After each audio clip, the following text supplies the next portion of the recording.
the most earth-shattering ding-dong. The most realistic joust.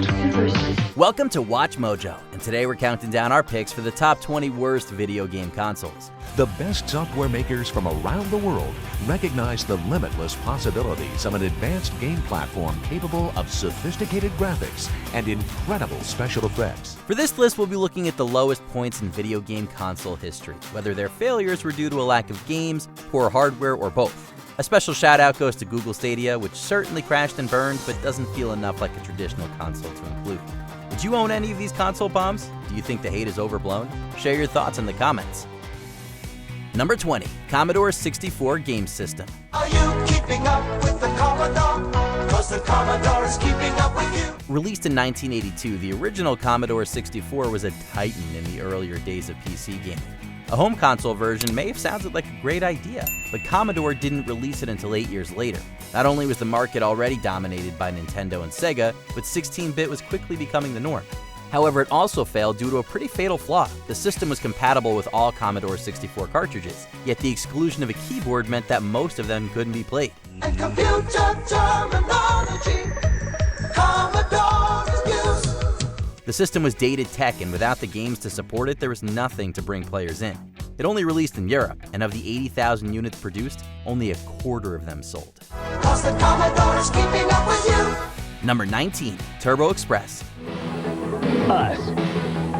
Turbo Express Portable. Commodore isn't the only company to try repurposing its technology for a new system. NEC released this portable version of its home console, the TurboGrafx 16, in 1990. It was actually quite advanced for the time, boasting an LCD screen with backlit display and the ability to play the cartridges of its home console counterpart.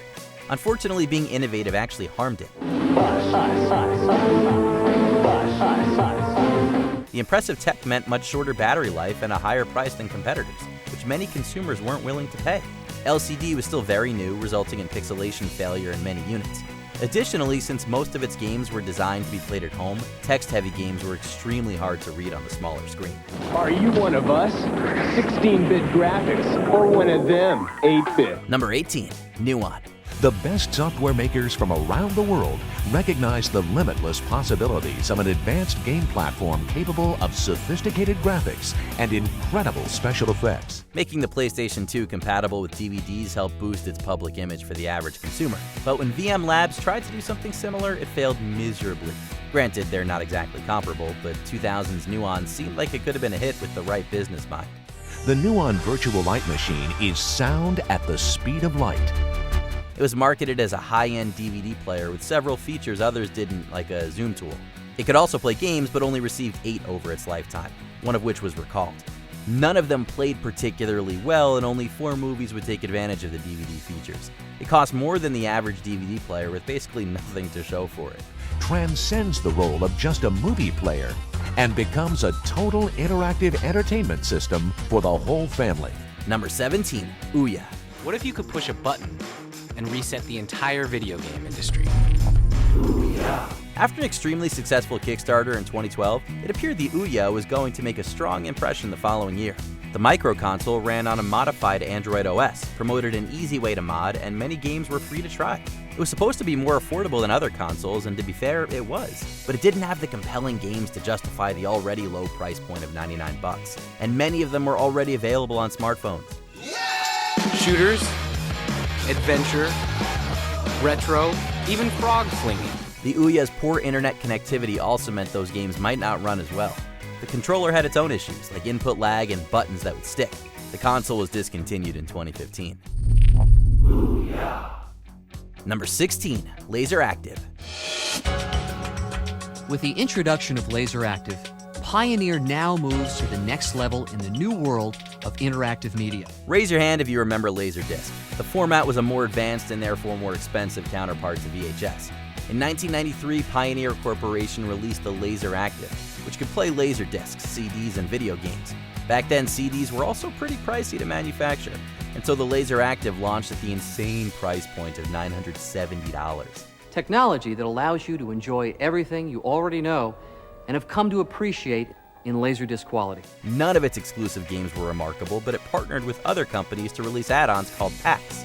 If you wanted to also play CD-ROMs or games from the Sega Genesis or TurboGrafx-16, you'd have to fork over a lot more cash. And it's not as if the graphics and gameplay were any better. Only around 10,000 units sold before it was discontinued in 1996.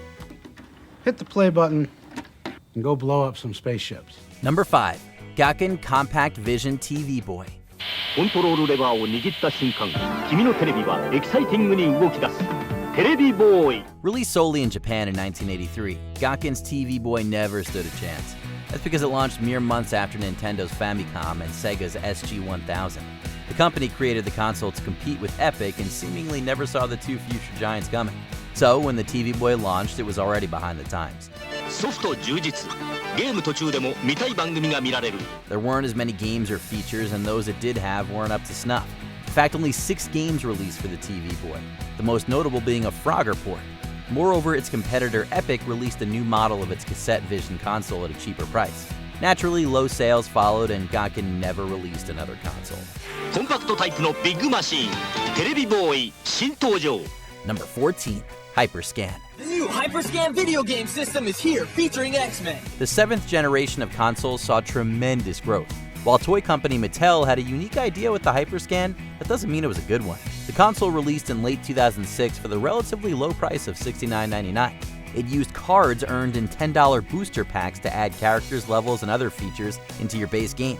Its games only cost $20, but consumers still didn't see the point of rolling the dice on randomized card packs when every other console gave you full experiences. It is unstoppable.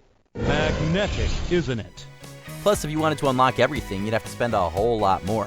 Factor in poor controllers, long load times, and its minuscule game library, it's no wonder it was discontinued the following year. Hyperscangaming.com. Number 13. RCA Studio 2.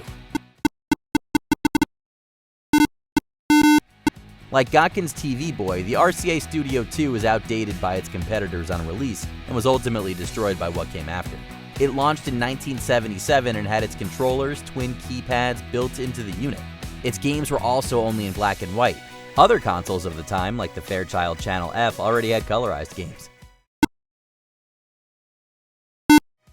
Additionally, the launch of the Atari 2600 less than a year later was detrimental.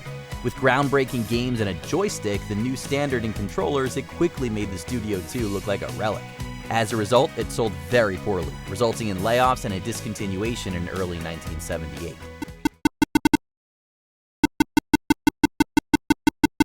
Number 12. SouljaGame. Soulja Boy is mostly known for his music career, yet one of his other ventures has been justifiably criticized. In 2018, the rapper released his own console named the SouljaGame. Almost immediately, it was lambasted from every corner of the internet for being a very blatant ripoff. It was really just a Nintendo and Sega emulator made by Chinese company Anbernic. Worse, he charged a higher price and tried to sell other expensive emulators like the SouljaGame Fuse. Surprising absolutely no one, Nintendo took legal action and the rapper was forced to remove the consoles from his website the same month they launched. That hasn't stopped him from releasing other ripoffs over the years, though. Tell them hear my line. Number 11. Gamecom. Gamecom! Bring those bloodshot eyes on these babies! Tiger Electronics' Gamecom is a perfect example of innovative features hurting a product. Released in 1997, it was the first handheld to feature a touchscreen and the ability to connect to the internet. Sounds pretty cool, right? Well, it wasn't. The internet features wasn't used in games, only to read your basic text-based websites of the time. Could I tempt you with a little Gamecom? The screen was criticized for being too small and blurry, with its touch capability being impressive in theory but unresponsive in practice. While it did receive ports of popular games, none of them were that good and they were only in black and white. It would have been tough to break through Nintendo's chokehold regardless, but nothing about the Gamecom helped its chances. Dude, portable! Dude, don't play Game Boy! So get your hand out of your pocket and get Gamecom now! Number 10. Gizmondo.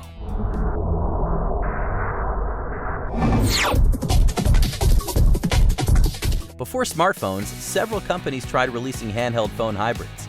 None of them found much success, including the train wreck that was Tiger Telematics' Gizmondo. Leading up to the 2005 launch, the console was marketed as a jack of many trades, being able to take pictures and use GPS. It launched at $400 or at $229 for a version that featured targeted smart ads.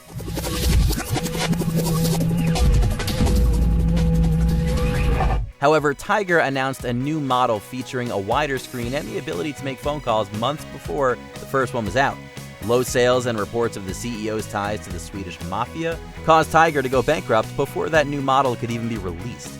The Gizmondo lasted less than a year and sold fewer than 25,000 units. Number 9. Action Max. Action Max for your VCR. When we think of the requirements for defining a video game console, the ability to play games seems like a pretty simple one. And yet the Action Max couldn't even do that. Not on its own, anyway. Released in 1987 by toy company Worlds of Wonder, the console required you to have a VCR to play its VHS games. Targets whoosh in on mechanical crabs. Captain Jason's ship is bombarded from all sides. Moving past the oddity of playing games via VHS, the Action Max came packaged with a light gun controller, meaning of the 5 games it ever got, they were all in the same genre. Moreover, they were all point-based without any way to actually win or lose. Needless to say, it didn't last very long. Reset your score by turning the power switch off and on again on your base unit. Prepare for action. Number 8. RZone. Indy 500 roars into the RZone and the RZone Super Screen. Even before the Gamecom, Tiger Electronics struggled to break into the console market. Though with ideas like these, the struggle makes sense. 1995's RZone was a portable console consisting of a visor-like headband and a controller. Each game had its own separate LCD screen that projected its monochromatic design directly into your eyes. Mortal Kombat 3 bashes its way into the RZone. Even by mid-90s standards, it looked absolutely ridiculous, and it was panned by players and critics appropriately. Tiger attempted to course correct with different versions that did away with the headband, but that didn't change the fact that none of its games were fun to play. In 1997, Tiger put all versions of the RZone to rest. RZone. Mortal Kombat 3 lives in the RZone. Number 7. Pippin. And those products are meant to address an entirely new space in computing. Apple's a tech giant, but the Pippin proved not all of its products are worth the price tag. Released in 1996 through a partnership with Bandai, the Pippin used Mac OS software of the time and was meant to be a multimedia platform. Like the Mac, you could connect to the internet, but it couldn't run web browsers most people used at the time. Because it really starts to address a whole new market space that personal computer companies have not really tapped yet. All of its bells and whistles earned it a higher price than Nintendo, Sega, and Sony's consoles. Its library of games, which leaned a bit too heavily into edutainment, didn't leave much of an impression. All in all, it only sold around 42,000 units before Apple discontinued it in 1997. Into an appliance that's easy to use and has a very obvious usage model for the consumer. Number 6. 3DO Interactive Multiplayer. Now the real 3DO player is here. Only from Panasonic. The 90s were full of tech companies trying to produce the next big console, so anything that launched at too high a price was already doomed. The 3DO released at $700 in 1993, a price reached through the use of CDs and outsourcing production to third parties like Panasonic. Although it had impressive specs, that didn't necessarily translate to being a good console.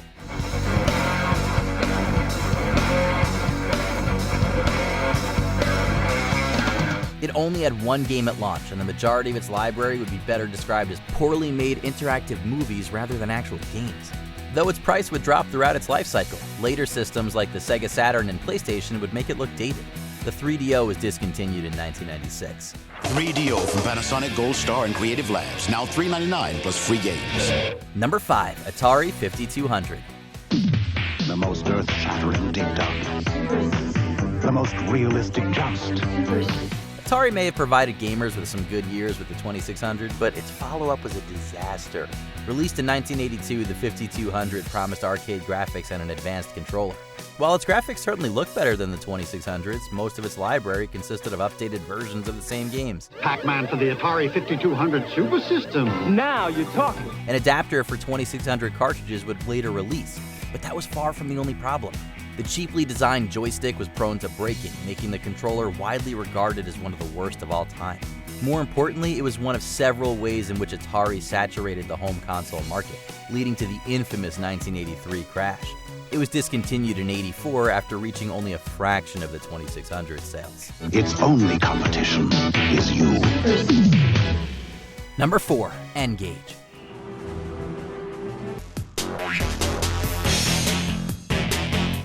Nokia's N-Gage was another failed phone console hybrid. Released in 2003, it was meant to compete with the Game Boy Advance. However, it was most definitely a phone first, and the buttons reflected that. They were too small and awkward for players to truly enjoy the gameplay. Changing your games was also a major hassle. Due to the handheld's design, you had to remove its plastic cover and battery in order to do so. Not many were interested, leading to some retailers offering discounts mere weeks after launch. Nokia released another model in 2004 that fixed some issues, but the damage was irreparable, and the so-called taco phone was the laughingstock of the internet until it was discontinued in 2006. Number 3, Atari Jaguar. It's a $24.95 value. And listen to this. If you call right now, we'll give you your first game free. The 5200 was a disaster. The Jaguar was downright embarrassing. Atari marketed its 5th generation console as 64-bit, but that was just a marketing ploy since it had two 32-bit processors. It wasn't as impressive as the company wanted consumers to think. The controller was also criticized since Atari, for some reason, kept the awkward keypad from its older consoles. As far as games were concerned, pickings were slim. Plus, the Jaguar games are so intense because the Jaguar system delivers real-world, real-time gameplay. The way the Jaguar was designed put extra strain on development, leading to less support from third parties. Atari attempted to support it with a CD-based add-on, but with the brand new PlayStation and Sega Saturn, no one did. The Jaguar died in 1996, as did Atari's chances of staying in the home console market. The Atari Jaguar was designed to be modular, so you can add peripherals to further enhance your gameplay. Number 2, Philips CDI. This is CDI, Compact Disc Interactive. Philips CDI is your total entertainment system that hooks up to your TV. The CDI is best remembered for its non-Nintendo developed Zelda and Mario games, and those are definitely not good things to be remembered for. Philips announced the CDI 4 years before it was released. In those days, that caused hype to die down significantly. Even when it did launch in 1990, it was for $1,000. We'll include Compton's Interactive Encyclopedia on disc, a $299 retail value, yours free during this limited time offer. Like many others of the era, the high price came from it being a multimedia player. In fact, it didn't focus on games until several years and price drops later. But because gaming hadn't been its main focus, it was significantly underpowered in that field compared to everything else. It's a good thing Philips is such a big company. This venture reportedly lost it close to $1 billion. And easy to hook up, just like the Imagination Machine. It hooks up easily to any television and integrates perfectly with your home entertainment system. Before we continue, be sure to subscribe to our channel and ring the bell to get notified about our latest videos. You have the option to be notified for occasional videos or all of them. If you're on your phone, make sure you go into your settings and switch on notifications. Number 1, Virtual Boy. It came from the third dimension with its own brain. Every gamer owes a debt to Nintendo, but it really should have known better with the Virtual Boy. This 1995 portable-ish platform promised stereoscopic 3D through cutting-edge technology. Players propped its headpiece up on a flat surface, which displayed a black and red color scheme. Not only was the design cumbersome, but it could cause eye strain.